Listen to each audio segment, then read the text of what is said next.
le classement des capitales les plus chères au monde a de quoi surprendre. En partant du classement établi par le Global Property Guide, qui concerne les prix d'achat au mètre carré, de grands appartements plutôt situés dans les beaux quartiers, Monaco arrive en tête. C'est d'ailleurs un point fort de ce classement. Il y a beaucoup de cités-États. Hong Kong est rattachée à la Chine, mais avec son statut de région administrative spéciale, elle peut être considérée comme une cité-État en regard à sa forte autonomie. Elle se place en troisième position. Singapour, Luxembourg, Dubaï font partie du même lot, avec ce caractère commun d'une extrême concentration de richesses sur un petit territoire, une fiscalité ou un secret bancaire d'exception et une place financière surdimensionnée. Mais par définition, ces cités-États sont des cas très particuliers et faussent l'interprétation des données. En les mettant hors jeu, l'analyse devient plus homogène et la liste se limite à 15 capitales et c'est Londres qui arrive nettement en tête. Alors, comment expliquer ce classement?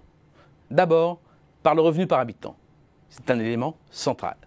Parmi les 15 capitales les plus chères au monde, 9 sont celles de pays qui intègrent aussi le top 15 des pays les plus riches, en dehors des cités-États. C'est 60%. En creux, les pays riches qui ne placent pas leur capitale dans le top 15, c'est-à-dire les 6 absents. Il y a un quatuor de petites économies européennes, situées au nord. Pourquoi pas? La taille de ces économies est réduite, ce qui limite les effets d'agglomération. En revanche, la présence des États-Unis ou du Canada dans cette shortlist absent signale que la taille du marché n'est pas le seul levier de cherté des capitales. D'ailleurs, Pékin ne fait pas partie non plus du classement. A contrario, la présence de Londres, et il faudrait rajouter de Paris, au top des capitales les plus chères, souligne la conjonction des conditions qui propulsent une capitale au rang de hub mondial. Ce sont deux capitales que l'on peut qualifier de complètes, car elles disposent de 4 grandes caractéristiques. Elles sont à la fois capitales administratives et politiques de 2 puissances majeures et concentrent tous les pouvoirs. Elles sont aussi un poumon économique essentiel de leur pays, ou au cœur de la région la plus prospère. Ce sont aussi des centres culturels avec un patrimoine sans équivalent, ce qui en fait des hauts lieux touristiques. Ce sont aussi, toutes les deux, des villes étudiantes. Et il faudrait même certainement rajouter une dernière dimension. Ces capitales sont des aimants sans rival sur leur territoire national.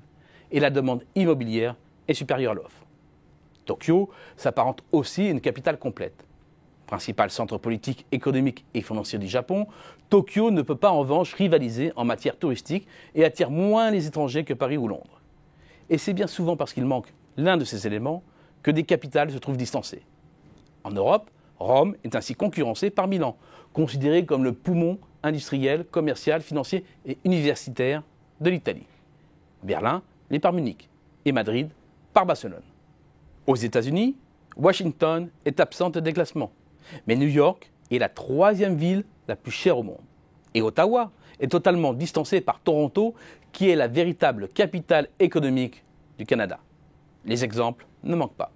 Et si les prix de l'immobilier sont le reflet de la position stratégique des hubs européens dans les réseaux du monde, alors cela renvoie une autre image de notre vieille Europe, qui fait mieux que tenir son rang en tant que carrefour et pôle d'attraction des compétences au cœur de la mondialisation.